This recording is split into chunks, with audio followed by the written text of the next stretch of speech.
Hey, everybody. Welcome back to the How Did It Happen podcast. This is my Free Thinking Friday episode, solo episode. Thank you so much for joining me. If it's your first time listening. Thank you so much for being here. And of course, if you like the podcast, please like or follow or subscribe to it. Leave me a review, share it with your friends, whatever feels right to you. And if you're returning and have been a long time listener, thank you so much for coming back today and for all of your support. I really love doing this podcast, and it makes me feel great when I can positively impact someone or talk about something or have someone on who makes a difference in your life or in your thinking or in the way you run your business or your relationships or whatever the case may be. So anyway, thank you for being here. Today, I'm going to talk about something I'm very excited about. I've been working on this for a few months, and I think I have it right where it needs to be. And I call this the dream exit. And I think it applies whether you're an entrepreneur or whether you're not, because it's really a thinking process about getting prepared for the next portion of your life. So the Dream Exit program is essentially a program that I developed with a goal of having every successful entrepreneur have what I call the dream exit. So what is a dream exit? Well, to me, a dream exit is being able to sell your business for its maximum value. That's part one. And part two is to be ready to maximize your value, your meaning in your post-exit life. And by post-exit, I mean after you've sold your company or transitioned it to the next generation or whatever it is that you want to do with it.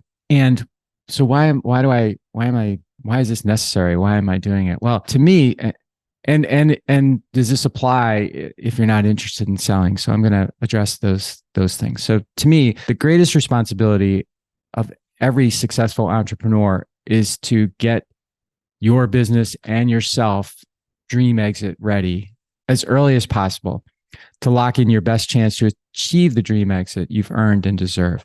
And I think this is true in every situation, even if you think you'll never sell. So this isn't a process just about selling. It's a mindset process. And despite this truth, 75% or more of entrepreneurs don't do any exit planning at all. None. Zero. They leave the most important financial, professional, and personal experience of their lives completely to chance, or pretty much completely to chance. And the results of that are predictable and sad. They receive a less than an optimal price, which is bad enough, less than optimal price for your business. And even more consequential is that they're unprepared for a meaningful post-exit life. And I know this because I've been involved in acquiring 23, 24 businesses. And I've also started and sold 2 businesses of my own. And I can tell you through my O+, I surround myself with lots of entrepreneurs, many of whom have sold a business. And I can tell you that the lack of planning for this comes back to bite you. Lack of planning for, the sale of the business, and lack of planning for being prepared for what happens post-exit. And I think there are a few reasons that this happens. First of all, life is hard. Being an entrepreneur is hard. Running a business is hard. Growing a business is hard. And there's not, selling a business or thinking about selling the business for a lot of entrepreneurs seems like it's way in the future, and it's easy for us to kick down the road the cans of the future. We can get to that someday. It's not important today. So that's one reason. Number two, I think a lot of entrepreneurs and business owners think that when they sell a business that they'll get a lot of money, and the money will solve all the problems, and it will create the meaning in their post-exit life. And maybe the third thing is that they just don't want to think about it. It might not be that pleasant of a thought. If you lose your business, sell your business, you lose it, you lose an identity, you lose your brand, you lose all kinds of things. So I think those are some of the reasons why this doesn't get done. But my feeling is that those are not good enough reasons not to do it. And I'll tell you why. When you prepare your business to be exit ready, as I mentioned before, you improve the business. You put intentional thought into how to make your business better, and you put yourself in the buyer's shoes. You put on I call it a buyer's lens, right? An outside perspective on what your business looks like. And when you do that, oftentimes it's almost all the time, but many times it's eye-opening. You just can't imagine all of the things that you have been overlooking, for example, that in a buyer's eyes are going to be a negative, not a positive. There's so many of those, but once you know them, it's easy to put a plan in place to fix them. And when it comes down to actually selling your business, you want to have the advantage over the buyer. You don't want the buyer to have the advantage over you. And let's face it, in most cases, if you are unprepared and you're dealing with a sophisticated, experienced buyer, which most buyers are, you are going to be at a disadvantage, and not just a little disadvantage, but a lot disadvantage. And I know this for sure because I'm not pontificating here. I've got the real world experience. And when I went to sell my first business, I tried to do it myself. I thought I was prepared, and then I thought I could handle everything about the negotiations and all pretty much by myself. Now, lawyers get involved for the actual paperwork and stuff. But the bottom line is I thought I could handle the deal. And I made a number of mistakes doing that. And ultimately, those mistakes, they aggregated. And at the end, I got outmaneuvered. And I got outmaneuvered for $4 million. And that's a lot of money. I wish I had that $4 million, but I was in too deep, and I had given up just too much information, and it came back to bite me. And I don't want that, whether it's 4 million or $4, I don't want that to happen to any entrepreneur. And beyond that, this whole thing about if I have money, I'll figure out what happens post-exit. Money can solve a lot of problems, but the only problems that money can solve are the ones that are solvable with money. And meaning isn't solvable with money in most or all cases. It's just not. And it just drives me nuts when I see an entrepreneur sell a business and then they're unhappy. They weren't prepared for what was next, and they don't know what to do with what's next. And so they do nothing. And I think that's just a tremendous waste. I mean, you've got so much wisdom, so much talent, so much experience, so much knowledge, and that should be used to do something that really lights you up. And yeah, maybe you can't plan for it exactly, but if you plan early and intentionally for it, you will be in a much better position to get started on something right away. I mean, I don't mean right away the day after, but right away that you think is going to have a pretty good chance of lighting you up.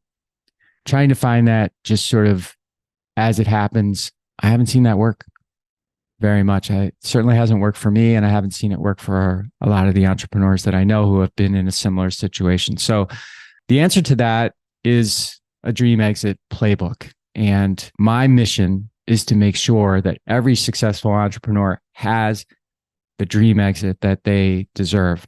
And so I work with entrepreneurs to put together this dream playbook well before they want to sell, ideally, well before they're even thinking about it. And even if they have no intention of ever selling the business at this point.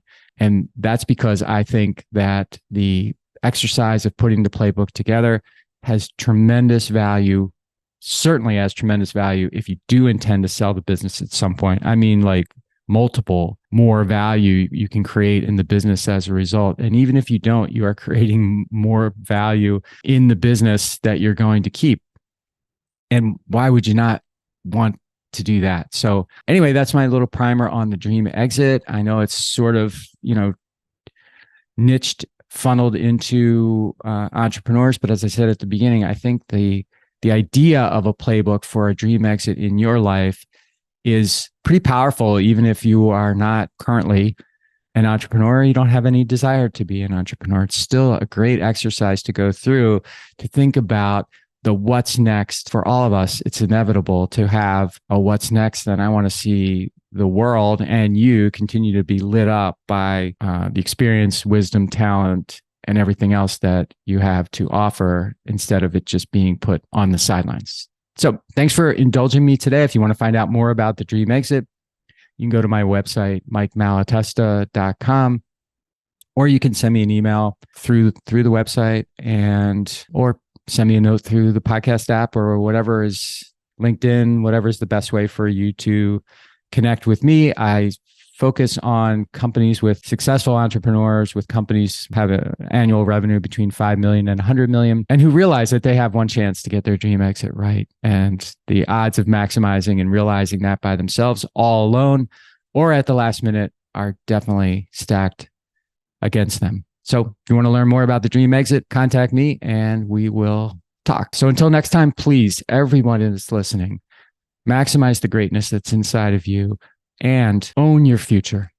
Make it your property, something that you are very proud and very psyched to own. Until next time.